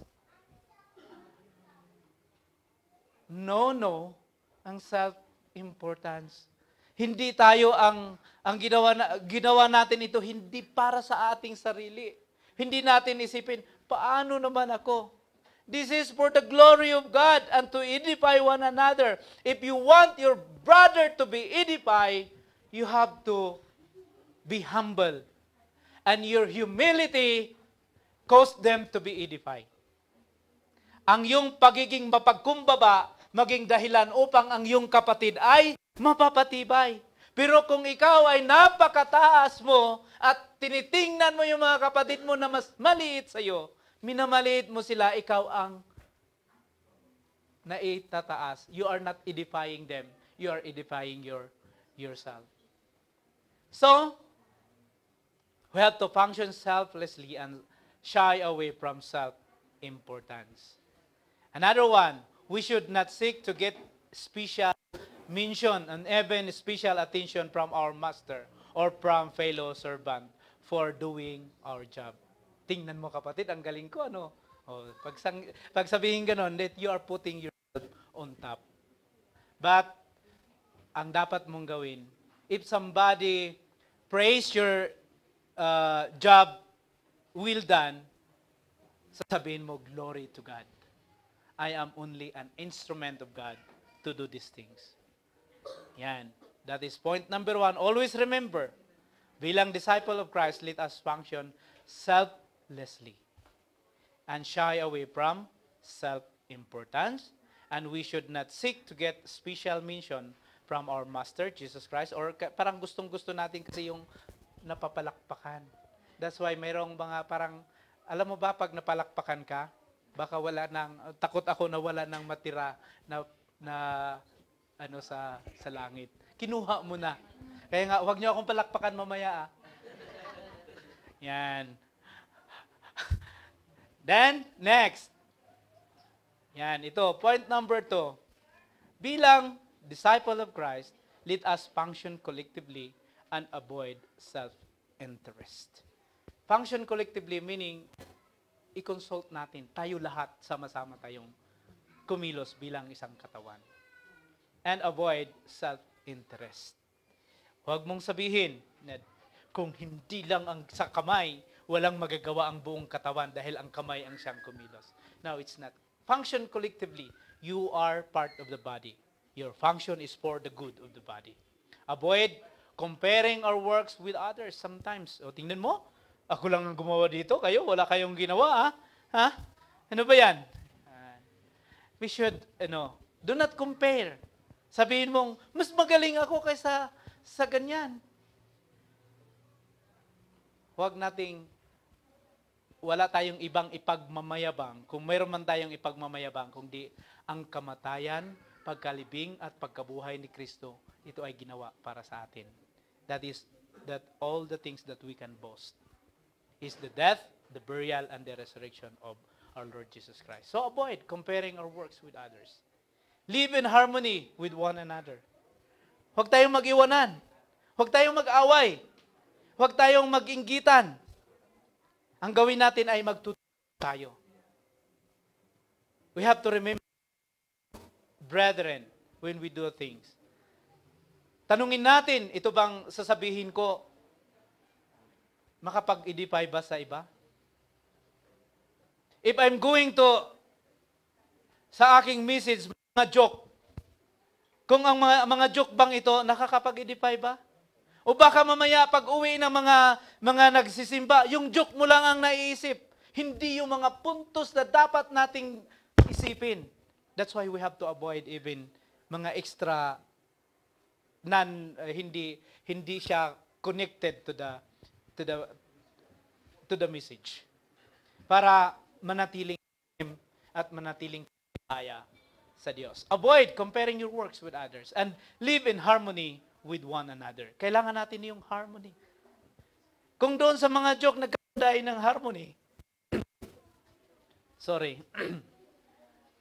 then let's measure it. Baka parang imbes of worshiping God, we are just watching yung comedy bar. Kung gusto nating ma-entertain with a joke, punta kayo sa comedy bar. But if you want to be edified with the Word of God, listen to the pulpit preacher who is ready and prepared for the work of the Lord. Live in harmony with one another. Maudi, bilang disciple of Christ, let us function using our gifts faithfully and avoid self-destruction. Whatever our gifts, we should use it faithfully for the Lord. And what we do not use, ito yung tandaan natin, warning, kung anong mga hindi natin ginagamit at ayaw natin gamitin because nahiya ako, we are in danger. Ito ay kukunin din sa atin. May the Lord God, here, another pa pala, akala ko tapos na. Jesus Christ expected us to function effectively in the body, the church. When we, what? Function selflessly and shy away from self-importance, function collectively and avoid self-interest, function using our gifts faithfully, avoid self-destruction. Happy Lord's Day. God bless to everyone. Hop, walang palakpak.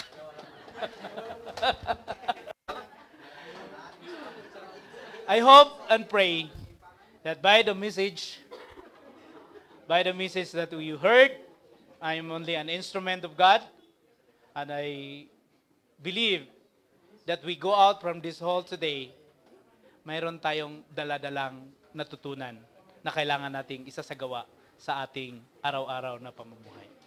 God bless us all. Let's sing one,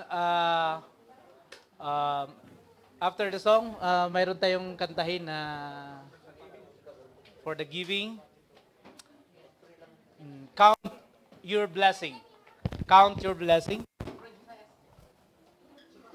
And tawagan natin si Brother Vin at si PJ na mag-assist sa ating giving or our offering or gift to God. Let's sing one song. Count your blessing.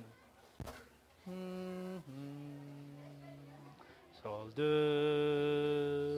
when upon life's billows you are tempested, when you are discouraged, thinking all is lost, count your many blessings, name them one by one, and it will surprise you what the Lord has done. Count your blessings, name them one by one. Count your blessings, see what God has done. Count your blessings, name them one by one. Count your many blessings. blessings, see what God has done. You ever burdened with a load of care. That's the cross MCB you are called to bear. Count your many blessings, every doubt will fly, and you will be singing as the days go by.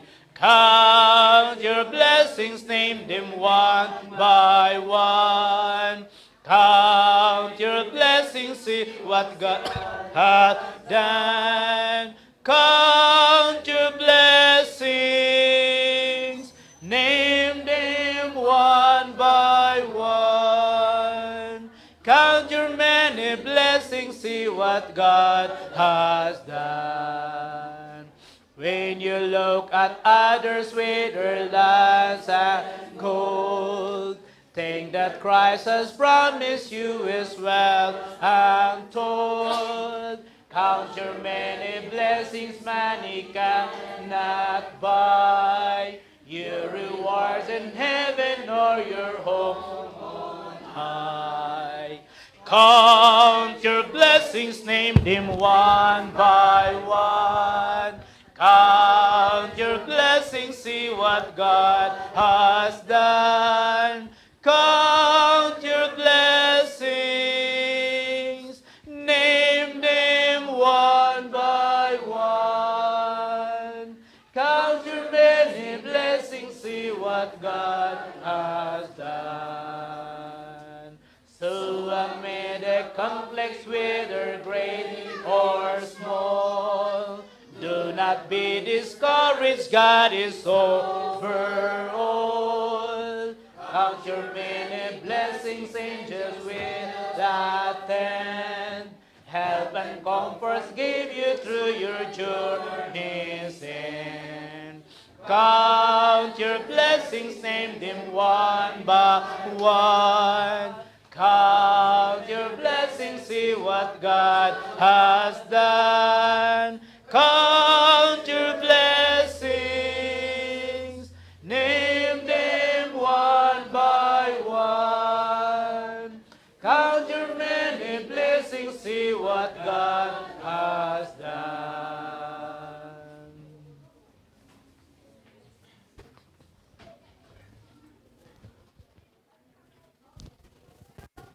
Salamat po tayo sa pang-usap natin sa tungkol sa pagbibigayan.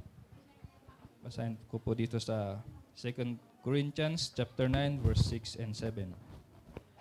Now this I say, he who sows sparingly will also reap sparingly, and he who sows bountifully will also reap bountifully. Each one must do just as he has purposed in his heart, not grudgingly or under compulsion, for God loves a cheerful giver. Tayo po yung mukha at manalangin. Ama naming Diyos na makapangyarihan sa lahat, narito po ang pagbibigayan naman ng bawat isa po sa amin. Naway itong pagbibigayan na to ay malukup at hindi napipilitan lamang, Ama. At itong malilikom namin, Ama, naway i-bless niyo po upang sa ganun may magawa po kami sa pagkagawang gawa sa loob ng iglesia. At ganun din, Ama, i-bless mo din po ang gawain o trabaho ng aming mga kapatid. I-bless mo po sila upang sa ganun may magamit sila sa kanilang pamilya at sa loob din ng iglesia. Ito po ang aming dinadalangin sa pangalan ni Jesus naming tagapagligtas. Amen.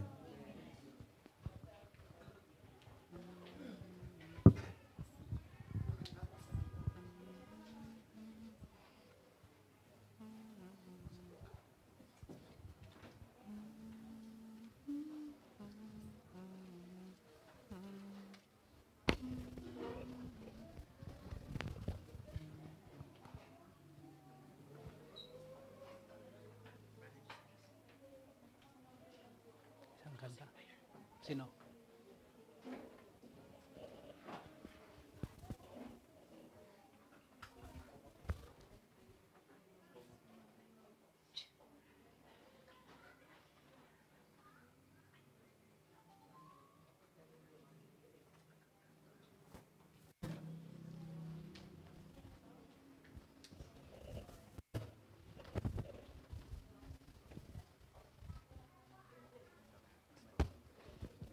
ano mamaya. When we all get to heaven. Meron na.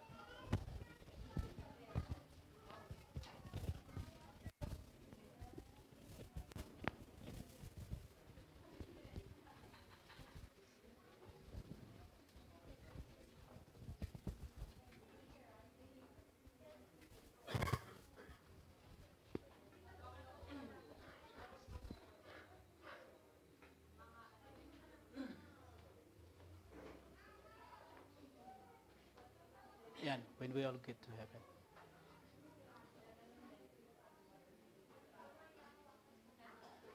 We will sing this song as our benediction or last song, and we will assign Brother Richard to close our worship and prayer. But before that, we will recognize our first-time guest today, which is Brother James and his family, Sister Naila. Thank you for coming. O sino pa bang first time nga, So, welcome to the NLEX Church. This is the Church of Christ serving in this area, in this Lord, in the Lord's Church, and I hope that you will come again. We will sing the song, and after this, we will be closed in prayer. So the psalm, sing the wondrous love of Jesus, sing His mercy and His grace. And the mansions bright and blessed have prepared for us a place. When we all get to heaven, what a day of rejoicing that will be. When we all see Jesus, we'll sing and shout the victory.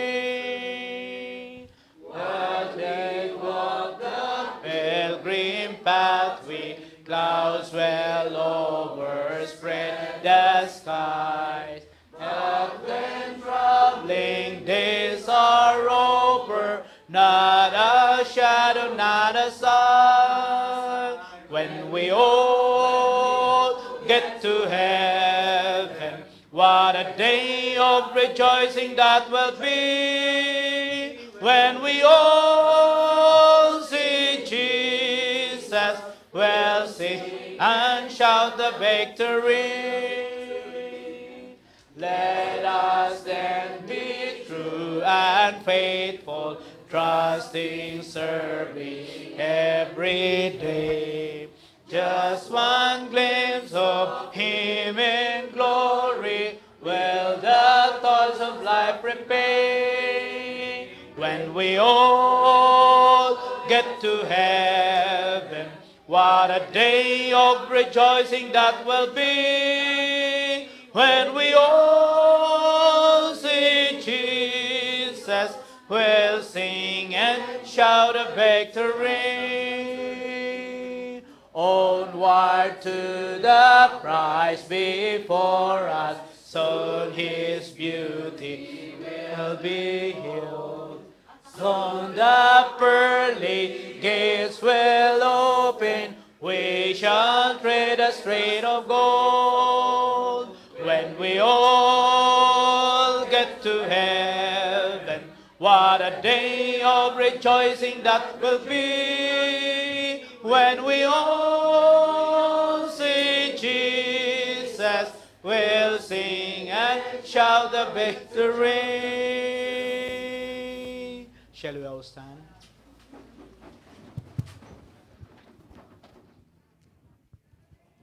Happy Lord's Day po mga kapatid. Bago tayo maghiwa-hiwalay, tayo po na idadako sa ating closing prayer. Ama namin Diyos na makapangyarihan sa lahat, na siyang lumikha ng langit at lupa. Maraming pong salamat Panginoon sa panibagong buhay na pinagkaloob mo po sa amin ngayong araw na ito. Salamat po Panginoon at kami po ay nagsama-sama ulit dito upang makinig, mag-aral sa iyong mga banal na salita. Salamat po Panginoon sa paggamit mo bilang iyong instrumento, si Brother Aris sa pangunguna sa Bible study at kay Brother Josiah sa kanyang message. Salamat po Panginoon at amin muli na pakinggan, pag-aralan ang iyong mga banal na salita. Nang sino mang nakapakinig nito ay siya nagpapabanal sa kanyang buhay. At siya nagiging karapat-dapat sa iyong harapan. Gabayan mo po, Panginoon, kami mga nakapakinig at nag-aral ng salita upang ito ay magamit namin sa aming buhay bilang isang tunay na Kristiyano. Muli po, Panginoon, bago po namin lisanin ito, kami po ay humihingi ng kapatawaran sa bawat kasalanang aming nagagawa. At encourage mo po kami, Panginoon, na kami rin po ay maging mapagpatawad sa mga nagkasala sa amin. Muli po, Panginoon, kami nagpapasalamat sa inhandang pagkain dito ng aming mga kapatid. I-bless mo po ito, Panginoon, na siya magbibigay ng lakas sa aming mga pisikal na katawan upang muli namin magamit sa paglilingkod sa iyo. Muli po, Panginoon, kami nagpapasalamat sa araw na ito. Ito po ang aming dasal sa pangalan ni Jesus. Amen. Happy Lord's Day!